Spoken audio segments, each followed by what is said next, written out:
Una scarica di pugni sotto il sole cocente in pieno giorno. Ecco il video registrato da un testimone oculare della rissa che è avvenuta martedì mattina in pieno centro a Padova, tra via della Pieve e via San Francesco, e che vi avevamo raccontato 2 giorni fa. Ora ecco le immagini di una parte della violenza che si è consumata e che ha visto protagonisti un gruppetto di nordafricani, 3 di loro rimasti feriti.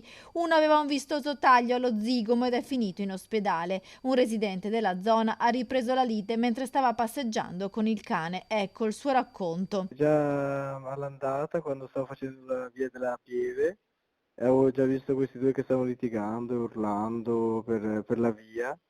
E poi quando stavo tornando verso casa, appunto, ho iniziato appunto a menarsi e cioè, uno tirava anche giù l'altra persona buttandola a terra e tutto.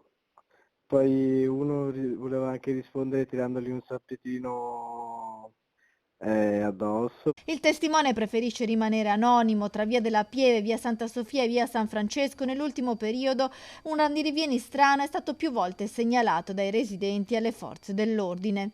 C'è sempre, ecco, questi stranieri qua che si incontrano proprio in queste viette, o se no come anche in via San Francesco, che è proprio la via di fianco, e niente, girano sempre in bici, o se no appunto si incontrano qua nella via. C'è stata una volta dove uno aveva parcheggiato con la macchina e gli hanno distrutto la macchina. Proprio nella zona ci sono stati episodi di spaccio di stupefacenti e non si esclude che possano essere questi i motivi scatenanti della rissa. Sul posto sono intervenuti i carabinieri che stanno indagando per identificare le persone coinvolte.